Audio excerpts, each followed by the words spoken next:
देखिए, हम जो आज के चैप्टर में पढ़ने वाले हैं वो पढ़ने वाले हैं संधि। क्या पढ़ने वाले हैं? संधि। और संधि के बारे में हमने आपको बताया था कि संधि का मतलब होता है जोड़। जोड़ का मतलब यानी कि मिलाप। देखिए, एक होता है वर्ण और एक होता है शब्द। वर्ण जैसे क ख ग घ, ये वर्ण हुआ। शब्द हुआ कि जब वर्णों का सार्थक मेल हो तो वो शब्द होता है, जैसे नौ जोड़ लो बराबर नल। लेकिन एक बात और याद रखिएगा, हमने आपको बताया था कि जो वर्ण होते हैं वो दो टाइप के होते हैं। एक आपका है स्वर वर्ण और दूसरा आपका है व्यंजन वर्ण। क्या वर्ण है? व्यंजन वर्ण। जो स्वर वर्ण है इसकी तादाद कितनी है? 11। और प्लस में 2 भी जोड़ लेते हैं तो कितना हो जाएगा आपका? 13। तो स्वर वर्ण कौन कौन सा है? वो है आपका अ आकार, ई, ई दीर्घ ई, उ, ऊ। इसके बाद दोस्तों आपका है री, ए, आई। ठीक है। और उसके बाद आपका है औ। तो ये टोटल आपके 11 जो है ये आपके स्वर वर्ण है। ठीक है। और 2 जो है उसको कहते हैं अयोगवा। क्या कहते हैं? अयोगवा। अयोगवा कितने हैं? 2। कौन कौन? एक है आपका अन और दूसरा आपका है अ। ये क्या होगा? अयोगवा। क्योंकि ये संस्कृत के वर्ण है इसीलिए इसे कहा गया है अयोगवा। इसके अलावा जितने भी वर्ण हैं उस सभी को व्यंजन कहा जाता है। क्या कहा जाता है? व्यंजन कहा जाता है। अब देखिए, जो स्वर वर्ण होता है, जो व्यंजन होता है, वो दोनों में फर्क क्या है? स्वर वर्ण का उच्चारण स्वतंत्र रूप से होता है, उसमें किसी और वर्ण का सहायता नहीं लिया जाता है।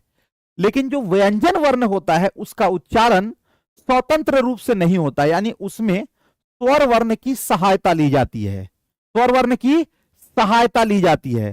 तो जो स्वर वर्ण की सहायता उसमें ली जाती है, जैसे देखिए हम लोग बोले क। अब देखिए बोले हमने क, तो आखिर में अ छिपा हुआ है ना। क आखिर में अ है, इसके आवाज आ रही नहीं अ की। ख आखिर में अ आ रहा है। ग आखिर में अ आ रहा है। न, ल, प, ह, ब। तो ये जैसे हमने क बोला तो दोस्तों इसके जो है असल में ये है क हलंत। इस तरह लिखाएगा क हलंत, या फिर इसका मतलब ये हुआ कि आधा क इस तरह लिखिए। दोनों का मतलब एक ही हुआ। असल में जो क हमने कहा ये क हलंत जोड़ अ, आखिर में अ छिपा हुआ है। इसी तरह हमने कहा आपको नौ हलंत नौ, तो इसके आखिर में होगा नौ हलंत जोड़ अ, यानी कि कोई भी व्यंजन वर्ण लिखिएगा उसके आखिर में क्या होगा? अ छिपा होगा। क्या छिपा होगा? अ छिपा होगा। क्या छिपा होगा? अ छिपा होगा। जब ये बात आप जान गए तो आगे आपको समझना बहुत ही आसान हो जाएगा। दोस्तों, हम जो आज पढ़ने वाले हैं वो पढ़ने वाले हैं क्या? संधि। संधि का मतलब होता है जोड़। हमने आपको कहा कि संधि जो है सबसे पहले 3 प्रकार के होते हैं। कितने प्रकार के होते हैं? 3 प्रकार के। जो सबसे पहला संधि है वो आपका होगा स्वर संधि। दूसरा संधि है वो आपका है व्यंजन संधि। ठीक है। और जो तीसरा संधि आपका है वो आपका है विसर्ग संधि। कौन सा संधि? विसर्ग संधि। कौन सा संधि? विसर्ग संधि। जो स्वर संधि है इसके 5 प्रकार हैं, लेकिन 5 में से सबसे जो पहला है वो है दोस्तों आपका दीर्घ स्वर संधि। क्या? दीर्घ स्वर संधि। देखिए क्या होता है, दीर्घ का मतलब होता है बड़ा, यानी कि जो स्वर वर्ण है जिसमें उच्चारण हम करते हैं, जिसमें बड़ा वर्ण है, जैसे कि आ, ई, ऊ, ये सब बड़ा वर्ण है। जैसे अ आकार आ जिसे बोलते हैं ना वही। तो दीर्घ स्वर संधि जो है इसके दोस्तों दीर्घ स्वर संधि में टोटल जो इसके नियम है वो नियम है 4। कितने नियम है? 4 नियम है। 4 नियम में से सबसे पहला नियम, इसका नियम नंबर 1 हम कल पढ़ाए थे, वो था आ का नियम। आ का नियम क्या कहता है? नियम नंबर एक, नियम नंबर एक देखिए क्या कहता है ये। नियम नंबर एक ये कहता है कि जब किसी शब्द का अंतिम वर्ण अ हो, दूसरे शब्द का पहला वर्ण भी अ हो, तो इस कंडीशन में क्या होगा? अ आकार आ हो जाएगा। किसी शब्द का अंतिम वर्ण अ आकार आ हो, दूसरे शब्द का पहला वर्ण अ हो, तो इस कंडीशन में भी क्या होगा? आपका अ आकार आ। सिर्फ आप सुनिए, आपको 100% समझ में आएगा। अभी हम उदाहरण के सहित आपको बताएंगे। किसी शब्द का पहला वर्ण या अंतिम वर्ण अ हो, दूसरे शब्द का पहला वर्ण अ आकार आ हो, तो ऐसी कंडीशन में भी क्या होगा? आपका अ आकार आ। पहले शब्द का अंतिम वर्ण अ आकार आ, दूसरे शब्द का पहला वर्ण अ आकार आ, तो ऐसे कंडीशन में भी क्या होगा? आपका अ आकार आ होगा। ये नियम नंबर 1 है। किसका? दीर्घ स्वर संधि का। इसमें क्या हो रहा है? हर कंडीशन में अ आकार आ बन रहा है। क्या बन रहा है? अ आकार आ बन रहा है। क्या बन रहा है? अ आकार आ बन रहा है। अब जैसे एक उदाहरण हम आपको देते हैं। जैसे देखिए हम लोग लिखते हैं, एक उदाहरण आपको हम समझाते हैं, आपको समझ में आ जाएगा। देखिए जैसे हमने लिखा भोजन, क्या लिखा? भोजन जोड़ आलय, भोजन जोड़ आलय। अब एक बात बताइए, दो शब्द है इसके अंदर, एक है भोजन, दूसरा है आलय। आलय का मतलब घर। अब यहां पर देखिए आप, भोजन का जो पहला शब्द है भोजन, इसके आखिर में क्या है? नौ। तो हमने जैसे ही नौ कहा तो उसके आखिर में अ है, तो इसके आखिर में आपका क्या हो गया? अ हो गया। अच्छा, दूसरा शब्द है आलय। आलय में क्या है शुरू में दोस्तों? तो अ आकार आ है। तो आपने अभी पढ़ा है कि पहले शब्द का अंतिम वर्ण अ हो, दूसरे शब्द का पहला वर्ण अ आकार आ हो, तो क्या होगा? अ आकार आ हो जाएगा। तो ये दोनों जब मिलेगा तो आपका क्या होगा? अ आकार आ हो जाएगा। ठीक है। अब आपका यहां क्या बचा? आपका बचा भोजन। और भोजन में जो नौ है ये हलंत के साथ, भोजन जोड़ अ आकार आ जोड़, और इसमें आपका क्या बच गया था? लय। ठीक है। अब एक चीज याद रखिए, जो भी स्वर वर्ण होता है, वो स्वर वर्ण अगर शुरू में लिखा जाए तो जू का तू लिखाता है, लेकिन जब बीच में लिखा जाता है तो दोस्तों उसमें जो है ना, उसकी मात्रा का प्रयोग किया जाता है। तो अ आकार आ की मात्रा जो है ना, अ आकार आ, इसकी मात्रा ऐसे होती है। ठीक है। तो हमने लिखा कि भोजन जोड़ अ आकार आ जोड़ लय, इसकी मात्रा इसमें मिलेगी, तो ये आपका हो जाएगा भोजना। और लय को यहां पर उतार दीजिए तो क्या हो जाएगा आपका? भोजनालय। ये आपका किसकी उदाहरण? दीर्घ स्वर संधि की। इसी तरह एक मिसाल और आपको बताते हैं। जैसे देखिए हम लोग लिखते हैं हिम जोड़ आलय, हिम जोड़ आलय। अब यहां पे देखिए म के आखिर में क्या है आपका? अ, और इसमें जो है इसके आखिर में क्या है? पहले क्या है? अ आकार आ। दोनों मिलेगा तो क्या होगा आपका? अ आकार आ। यहां क्या बचा? तो यहां आपका बच गया हीम, और म किसके साथ? हलंत के साथ। तो हीम जोड़ अ आकार आ, और ये लय यहां पर आपका आ गया। अब अ आकार आ की मात्रा इसमें मिलेगी तो क्या बचेगा? क्या बनेगा आपका? हिमालय, है ना। तो जोड़ हिम जोड़ आलय, तो हिमालय बन गया। ठीक है जी। ये दोस्तों नियम नंबर 1 हुआ, दीर्घ स्वर संधि का नियम नंबर 1 ये हुआ। नियम नंबर 2 देखते हैं। थोड़ा सा मेरे भाई आप कमेंट, अभी हिंदी का क्लास हो रहा है तो उर्दू का पूछने की क्या जरूरत है? चलिए, अब नियम नंबर 2 क्या कहता है, इसको हम लोग देखते हैं। इसका बहुत उदाहरण कराएंगे आपको। नियम नंबर 2, नियम नंबर 2 क्या कहता है उसको देखिए। नियम नंबर 2 में क्या होगा दोस्तों? ई बनेगा। अभी तो आ बन रहा था, इसमें ई बनेगा। ई कैसे बनेगा? देखिए, पहले शब्द का अंतिम वर्ण ई हो, दूसरे शब्द का पहला वर्ण भी ई हो, तो इस कंडीशन में भी क्या बनेगा? ई बनेगा। पहले शब्द का अंतिम वर्ण ई हो, दूसरे शब्द का पहला वर्ण ई हो, तो इस कंडीशन में भी क्या बनेगा? ई बनेगा। पहले शब्द का अंतिम वर्ण ई हो, दूसरे शब्द का पहला वर्ण ई हो, तो इस कंडीशन में भी क्या बनेगा? ई बनेगा। और पहले शब्द का अंतिम वर्ण ई हो, दूसरे शब्द का पहला वर्ण ई हो, तो इस कंडीशन में भी क्या बनेगा? ई बनेगा। ये दोस्तों नियम नंबर 2 है। क्या है ये? नियम नंबर 2 है। क्या है ये? नियम नंबर 2 है। नियम नंबर 2। नियम नंबर 2 का एक उदाहरण हम आपको बताते हैं और उसके बाद फिर आगे आप समझ लीजिएगा। ध्यान दीजिए। एक उदाहरण जैसे इसका हम लेते हैं। जैसे देखिए, हमने लिखा गिरी, ठीक है, और जोड़ में इंद्र, गिरी जोड़ इंद्र। अब देखिए, ये जो है रॉ हर्ष ई है, तो क्या पढ़ा आपने कि अगर पहले शब्द का अंतिम वर्ण क्या हो? ई हो। पहले शब्द का अंतिम वर्ण ई है, दूसरे शब्द का पहला वर्ण ई हो, तो क्या बनेगा? ई बनेगा। तो यहां पर आपका ई है और इसका भी ई है, तो ये दोनों जब मिलान खाएगा तो क्या बनेगा? ई बनेगा। अब इसमें आपका क्या बच गया दोस्तों? तो यहां आपका बच गया गिर, और र हलंत के साथ, और जोड़ ई, और जोड़ ये वाला आपका जू का तू उतार दीजिए। अब आपको पता है कि अगर ई दीर्घ ई लिखाएगा तो इसकी मात्रा इधर से हो जाएगी। तो स्वर वर्ण बीच में ऐसे नहीं लिखाता है, इसकी मात्रा आ जाएगी रॉ में। तो जैसे ही इसकी मात्रा रॉ में आएगी तो दोस्तों ये आपका क्या हो जाएगा?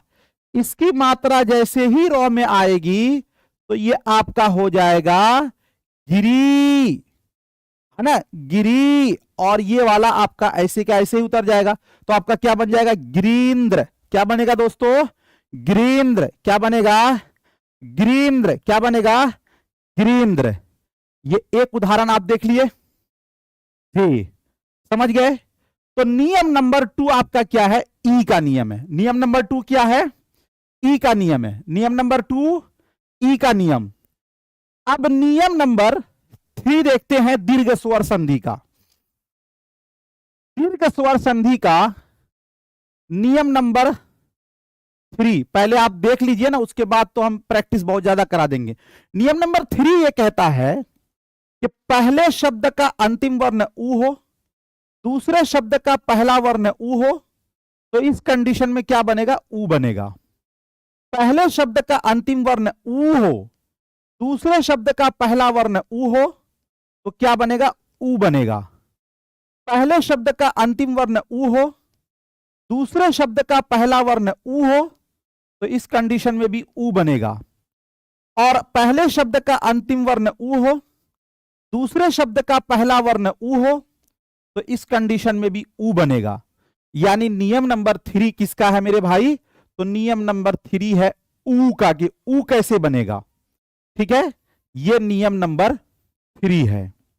और नियम नंबर 4 ये कहता है कि पहले शब्द का अंतिम वर्ण री हो, दूसरे शब्द का पहला वर्ण क्या हो? री हो, तो इस कंडीशन में आपका री बनेगा। यही बस। अब नियम नंबर 3 का एक उदाहरण हम आपको बताते हैं, फिर आगे दोस्तों बहुत इसको समझेंगे। जैसे देखिए, एक उदाहरण है, हम लोग लिखते हैं विधु। विधु क्या? विधु जोड़ उदय, विधु जोड़ उदय। ठीक है, नियम क्या कहता है कि पहले शब्द का अंतिम वर्ण ऊ हो, दूसरे शब्द का पहला वर्ण ऊ हो, तो क्या हो जाएगा? ऊ हो जाएगा। तो यहां पे देखिए विधु, विधु में दोस्तों आपका क्या है? ऊ है। पहले शब्द का पहला, दूसरे शब्द का पहला वर्ण ऊ है, तो ये दोनों मिलेगा तो आपका क्या हो जाएगा? ऊ हो जाएगा। यहां पर आपका बचा क्या? तो आपका बच गया विद, और ये हलंत के साथ विध जोड़ ऊ जोड़ दय। ठीक है, अब ये दो जो है दोस्तों, दय तो इधर है ही है।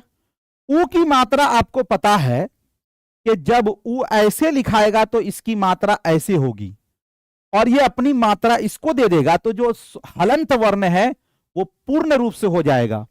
तो दोस्तों ये आपका हो जाएगा विधु, ठीक है।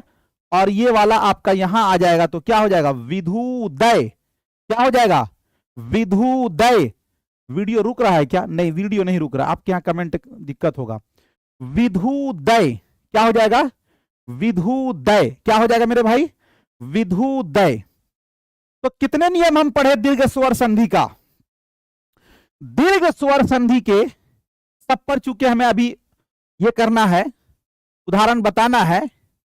दीर्घ स्वर संधि का हमने दोस्तों नियम 4 पढ़ा। एक नियम ये पढ़ा कि आ कब होगा, दूसरा नियम हम लोग ये पढ़े कि ई कब होगा, तीसरा नियम पढ़े कि ऊ कब होगा, और चौथा नियम पढ़े री का। ये 4 नियम हम लोग पढ़े। फिर से मैं एक बार आपको रिपीट करता हूं। संधि कितने प्रकार के, 3 प्रकार के, स्वर संधि, व्यंजन संधि, विसर्ग संधि। स्वर संधि 5 प्रकार के, 5 प्रकार में से पहला जो है वो है आपका दीर्घ स्वर संधि। और दीर्घ स्वर संधि जो है उसके नियम 4।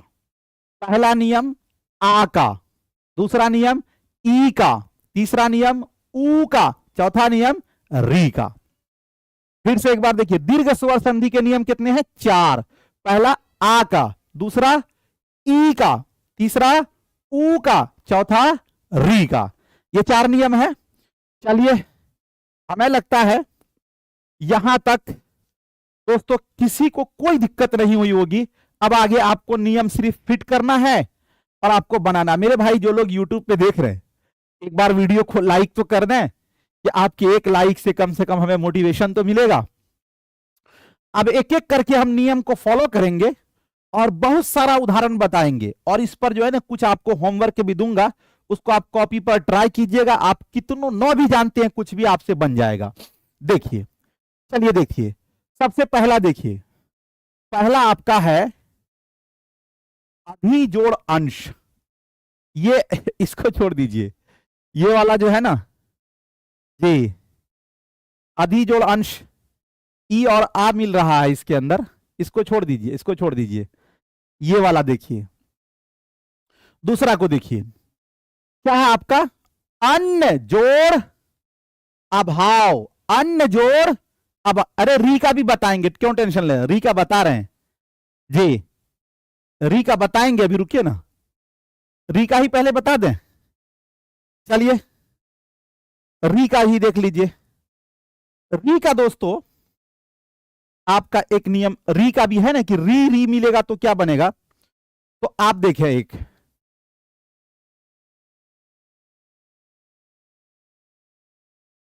क्या है,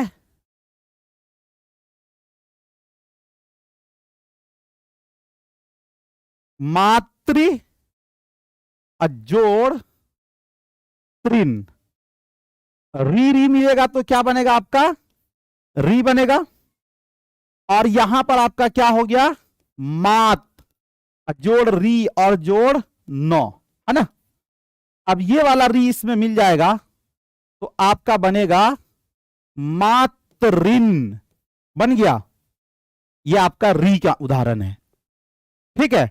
अभी आगे और भी कराएंगे, आप थोड़ा सा ये करें, एक एक करके सबको कराते चलते हैं जी।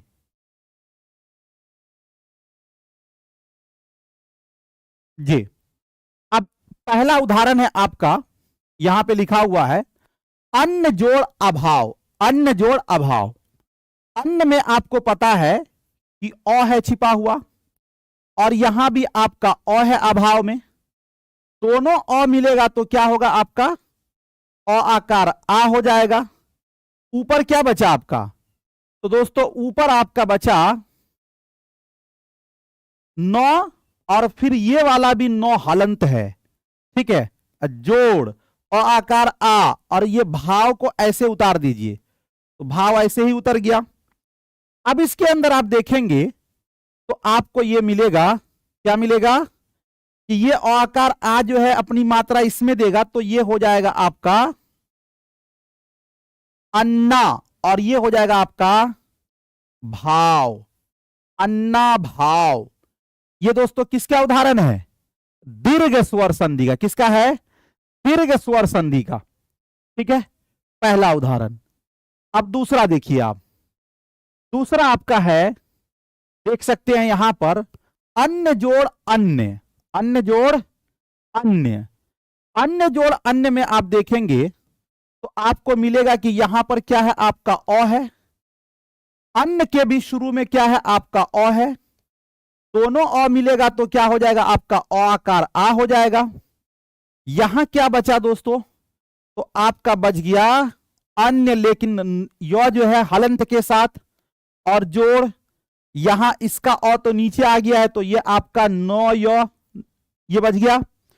अ आकार आ की मात्रा इसमें मिलेगी तो क्या बनेगा? ये अन्या, और जोड़ नय, अन्याय नय, अन्याय नय।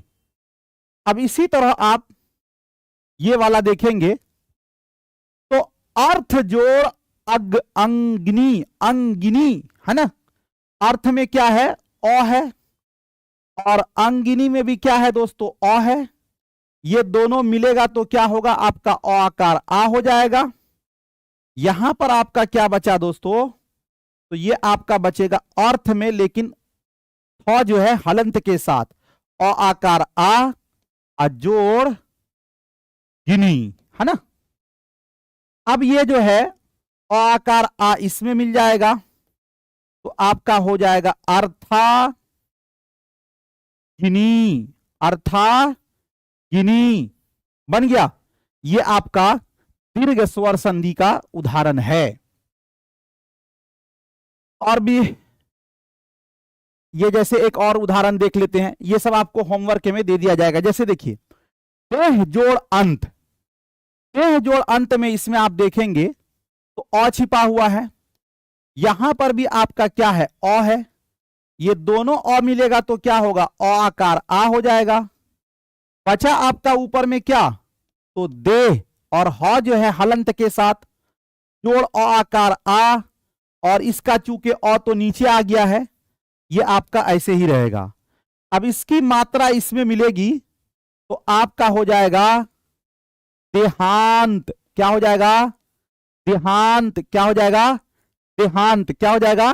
देहांत।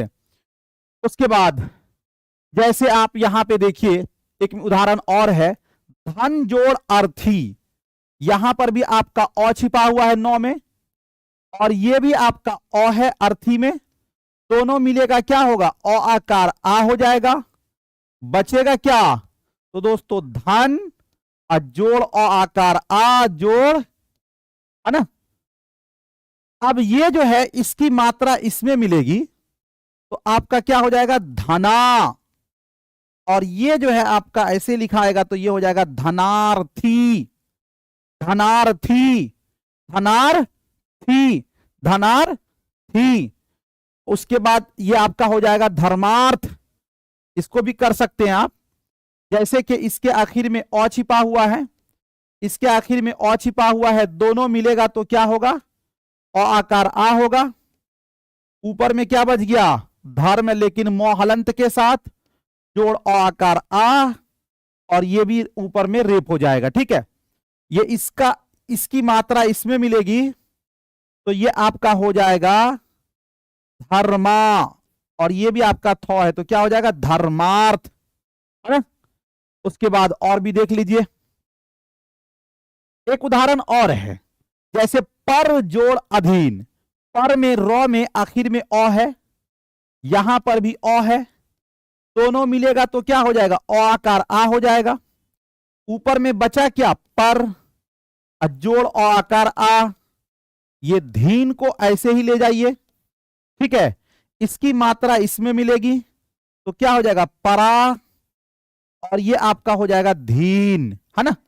तो ये आपका होगा पराधीन। क्या हो जाएगा? पराधीन। इसी तरह परम जोड़ अनु से, मौ में क्या छिपा हुआ? आपका अ है। यहां पर क्या है? अ है, दूसरे शब्द का पहला वर्ण।